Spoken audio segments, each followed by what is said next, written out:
People who are much smarter than me have spent lifetimes trying to understand time. Is it a broad river that sweeps everything along toward a promising future?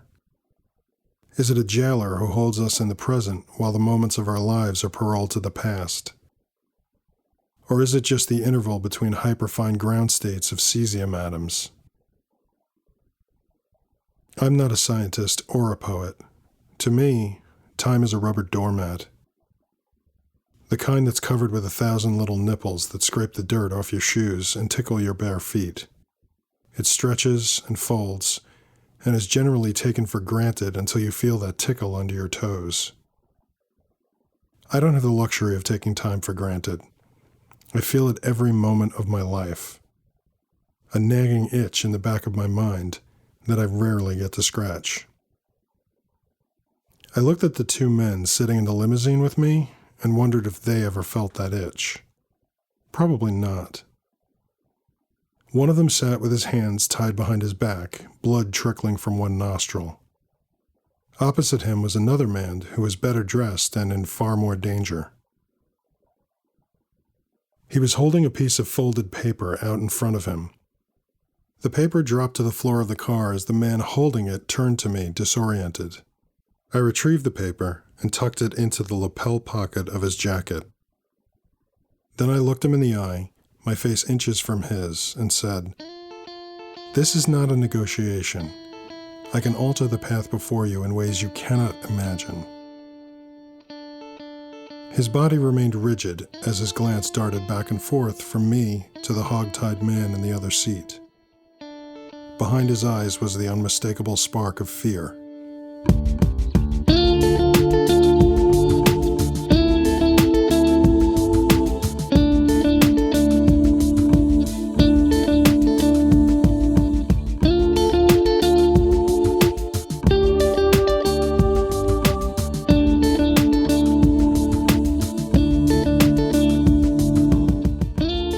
Hours earlier, I was having dinner with my friend Candy. We passed the meal like most old friends who haven't seen each other in a while. Apologies for not making time for each other and obligatory small talk.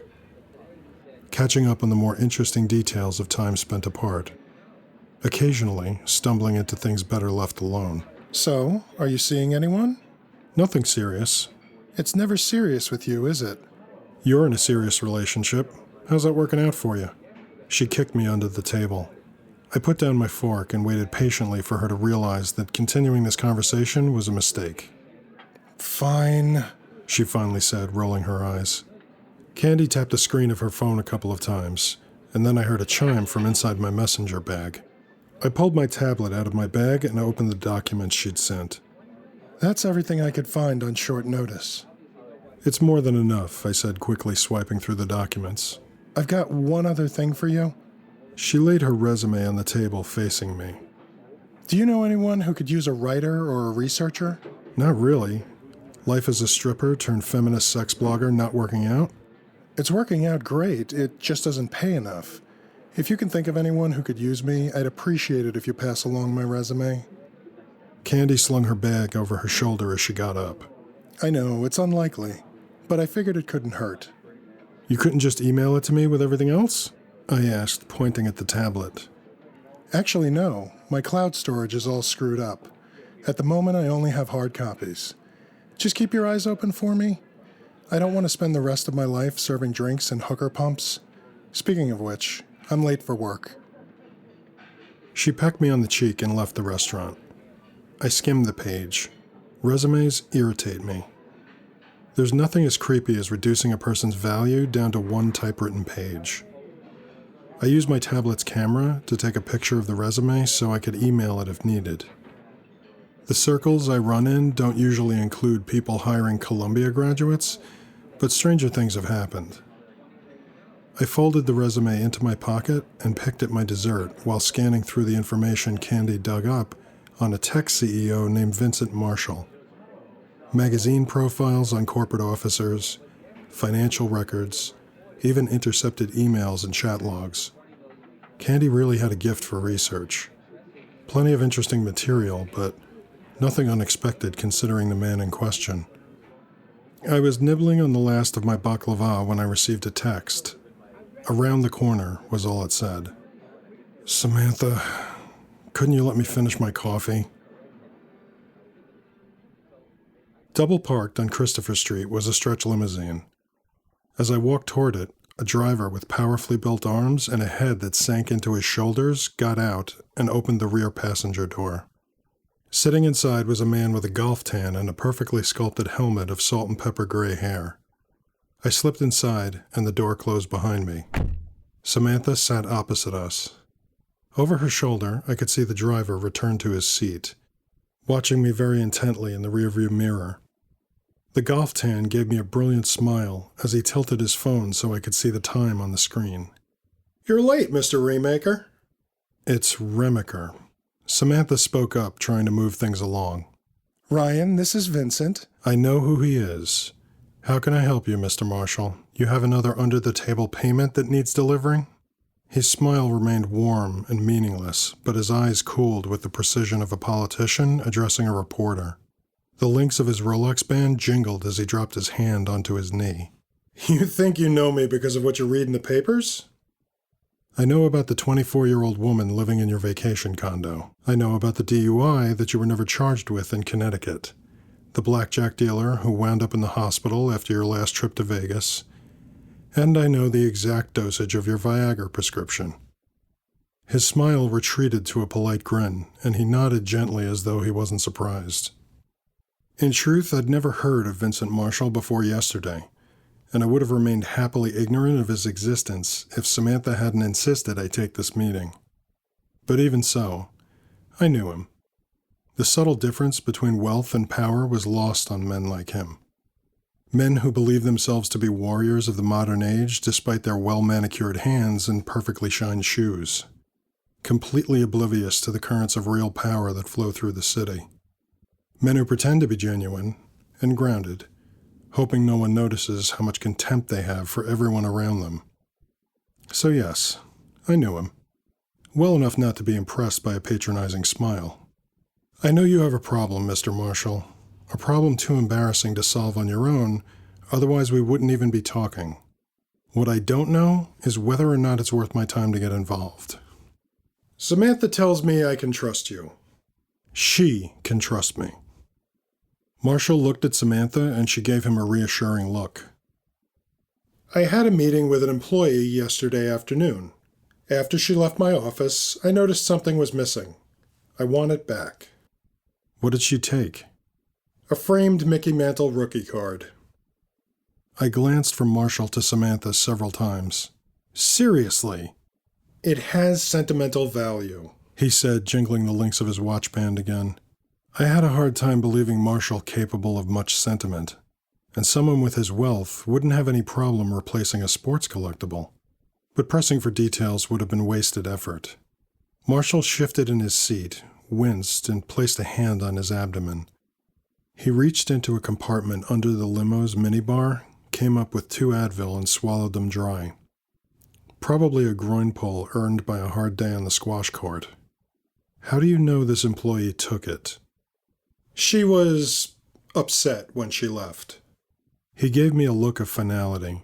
This was all the information I'd get, and I either needed to accept the job or get out of the car. I nodded. How much? Marshall asked with a smile. The conversation finally entered an area he thoroughly understood. Negotiation.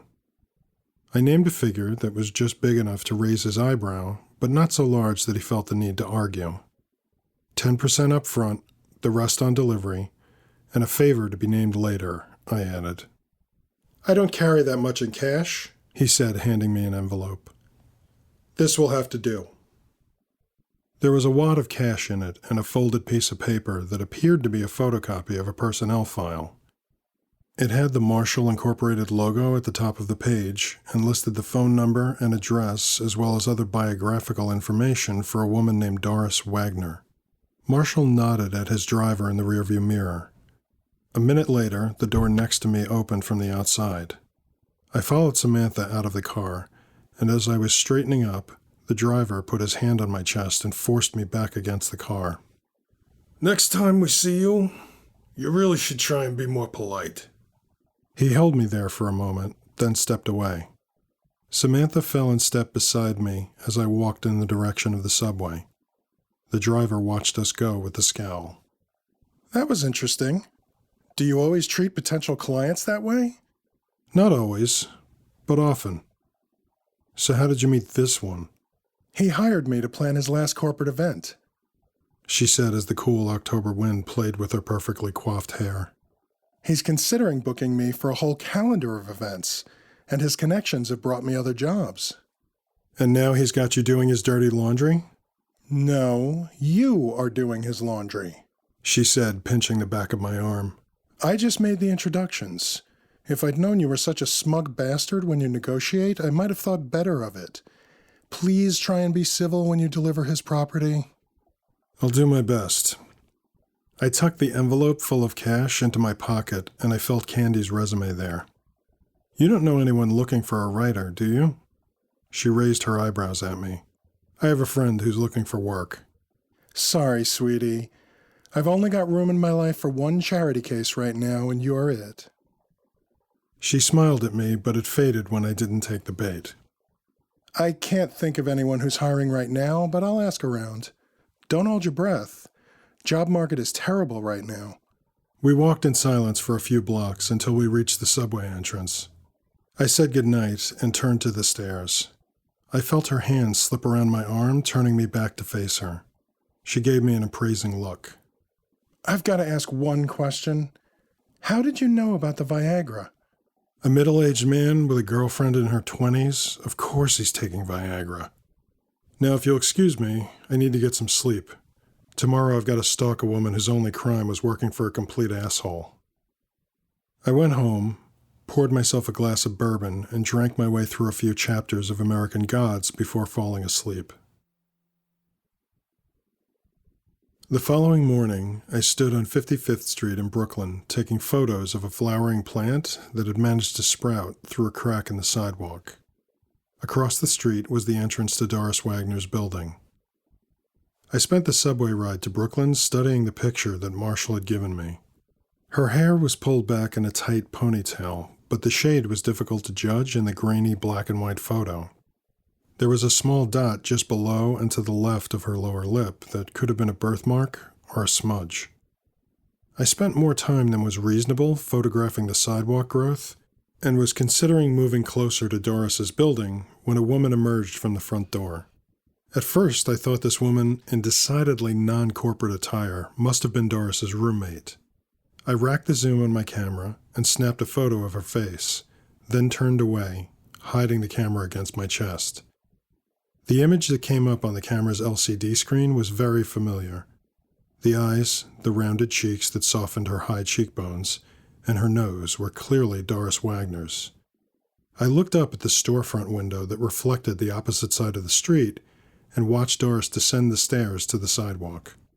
Her straight hair was drawn back in a ponytail just like it was in her HR photo, but it was dyed morning glory blue with green highlights that matched her Doc Martens. Extending down from her left shoulder to her wrist was a sleeve of tattoos, and the words, "I don't care how it looks when I'm 80, were printed across the front of her black t-shirt. I considered whether I should take the opportunity to check her apartment while she was out, but she was clutching her bag to her chest and walking like a woman on a mission. Most likely she was headed to sell the baseball card. I followed her at a safe distance until we reached the subway platform. She sat on a wooden bench, placing her bag on the seat next to her.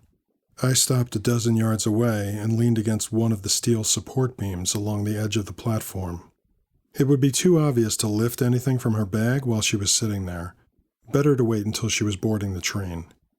Fortunately, I could see the headlights of the next train, a station or two away. A few moments later, 3 guys made their way down onto the platform and, after noticing Doris, swaggered over to where she was sitting. One stepped uncomfortably close to the bench, swung his leg in front of her, and put his foot down on the seat next to her, trapping her. She hugged her bag to her chest. The man hovering over her plucked the bag away and tossed it to his friend. I stepped closer to them, trying to make out what he was saying. He made a series of disgusting remarks about her body in a soothing tone that only an experienced rapist could muster. So much for easy money, I thought as I moved closer. The guy reached down and grabbed Doris's breast as he smiled. I had nearly reached them when Doris shifted as though she were trying to back away from his grasp. Then I realized she wasn't backing away, she was bracing herself. A moment later, she launched her knee into the crotch of the man holding her in the chair. He dropped like a stone, and she took off toward the exit. The two remaining men darted after her, and I stepped into their path.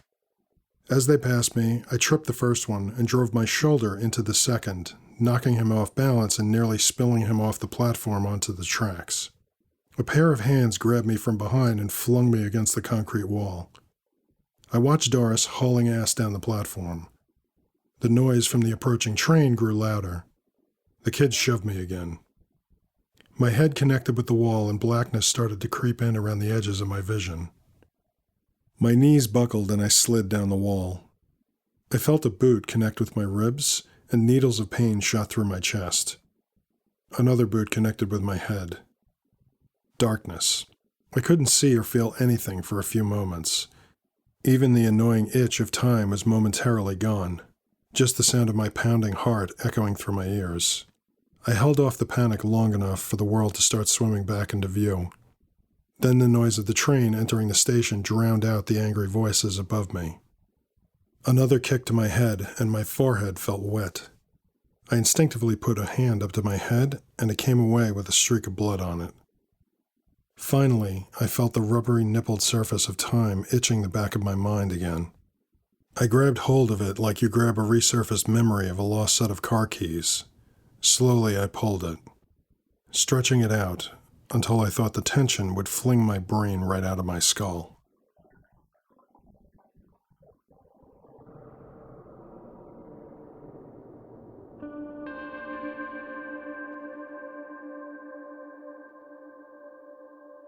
I held it as I took a few deep breaths, eyes still closed, bracing myself against the pain. Eventually, my mind's grip on the taut, elastic surface of time became more comfortable, and I didn't need all of my concentration to hold it. My arm stretched out, searching for something to lean on, and found the wooden bench. I pulled myself up and sat on the edge. After a few more deep breaths, I opened my eyes. The white fluorescent bulbs over the platform were now a bright red, painting everything in the station. The train was stopped halfway through the station, people on board stilted like wax figures. In front of me was the bastard who shoved me against the wall. His blue shoes were now the color of molasses in the red light. He was frozen midway through a kick that was aimed at my stomach. Another was holding Doris's handbag, and he had a twisted expression stuck on his face. The third was still on the ground holding his balls. I remembered Vincent Marshall squirming in undefined pain in the back of his limo. The last time he saw Doris, I'm sure that he was in the same condition as the man lying on the platform now. The thought of Doris kneeing Marshall's jewels made me smile. I wanted as much distance as possible between me and these idiots before things started moving again. So I held on to this moment in time and snagged Doris's bag away from the guy who was still holding it. I turned to leave and was faced with the alpha punk, who was in the process of kicking me. I reached under his arms to support his weight and turned him counterclockwise until he was standing facing the bench. When time returned to normal, he'd most likely crack a shin on the thick wood of the seat. "Serves you right, fucker," I said as I limped away. I made my way back to Doris's building. Sitting on her front stoop, I found some relief from the arcs of pain shooting out from my injuries. But the greater comfort was in the stillness. People in New York City are always in motion, as if staying in one place for too long would cause them to wink out of existence. But held in a single moment, like this one, is where they truly exist. There was a little girl across the street pointing up at a tree to show her daddy a bird perched on one of the branches. Her smile was radiant, and the look of wonder in her eyes was beautiful. But the leaves of the tree had turned an awkward shade of yellow in the red light, and the concrete sidewalk under her feet had changed from its natural grayish. All reminders that moments may be beautiful, but time is meant to pass, and holding on to it comes at a cost. I opened Doris's rather substantial bag and removed a padded shipping envelope. It was addressed to a Michael Wagner in Leavenworth, Kansas. Using the knife on my multi-tool, I sliced open the envelope and found a framed baseball card inside. I tossed the frame into my shoulder bag and replaced it with the cash that Marshall had given me. Then I took a deep breath and relaxed my grip on time. It eased back into its normal rhythm. The red light surrendered to the normal yellow glow of the morning sun, and the colors of everything around me shifted back to normal. Then I hauled myself up and rang Doris's doorbell. She opened the door with the security chain on. What do you want? I held out her bag. She closed the door, unlatched the chain, and opened it wider. She stood sideways with her hand on the door as though ready to slam it closed. Thanks, she said, taking the purse. How did you find me? The less you know, the better. She opened her bag and inhaled sharply at the absence of the frame. Then she noticed the cash and plucked it out, fanning the bills slightly to get a sense of how much was there. The tattooed arm was facing me, and right in the center of her upper arm was a sphere-like design made of small triangles. The one at the front had the number 20 inside of it, and around the sphere were the words, "I feel shame is a minor action." She said something, and when I didn't respond, she leaned against the doorframe, hiding her arm. "I'm sorry, what?" What's this? She asked, holding up the cash. "For your trouble." She gave me a long look, then nodded. I felt a wave of dizziness pulling me toward the ground and braced myself on the railing until it passed. Are you all right? I nodded and limped down the steps. From the front of her building, I could see the three idiots from the subway platform holding each other up as they hobbled across the street. "Change your mind about going into Manhattan, boys?" The jostling of the subway ride back to Manhattan was murder on my cracked ribs. I was relieved when the train finally got to Union Square. I found the nearest Starbucks. My body was a collection of dull aches and sharp pains, and it was grateful when I finally eased myself into a chair and sipped my coffee. I slipped the frame out of the envelope. "Now let's see what you're hiding, Mr. Marshall." I turned the frame over in my hands. The card was sandwiched between two pieces of glass showing the front and back. I removed the glass, tucked the card into my shirt pocket, and inspected the frame. At first glance, there wasn't anything unusual about it, other than that the wooden border was overly thick and had straight joints instead of mitered corners. I ran my fingers along the seams in the wood, pushed and pulled, but found nothing. Then I noticed a barely perceptible seam on one end of the frame that didn't have any business being there. A few more minutes of fiddling revealed a compartment in the frame barely large enough to be useful. In it was a USB flash drive.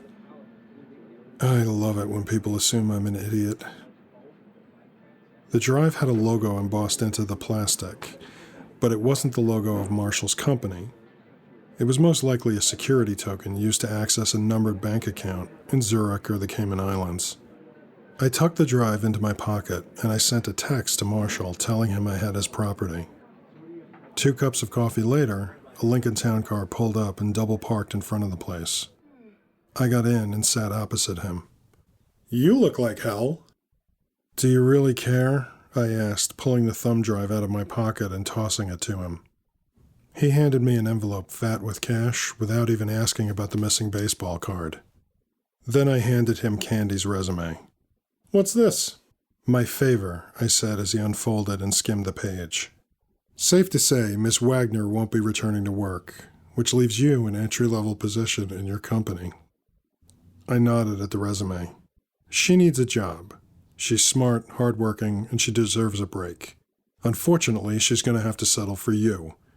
She'll work her ass off for you, and you'll pretend she doesn't exist. Giving you a pair of eyes in my company? I don't think so."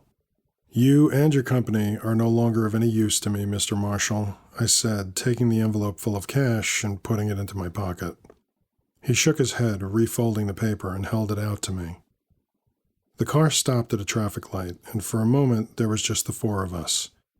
Marshall, his driver, me, and the nagging itch of time. I pulled on that tickling feeling again, stretching it out in front of me. When I eased it back into place, the driver was sitting opposite Marshall in the space I had previously occupied. The black tie the driver had been wearing was now knotted around his wrists, binding them behind his back. There was a trickle of blood running from his nostril. Marshall jolted at the change, and then turned with a start to find me sitting next to him. This is not a negotiation. I looked meaningfully at the driver, then back to Marshall. I can alter the path in front of you in ways you cannot possibly imagine. Best not to piss me off,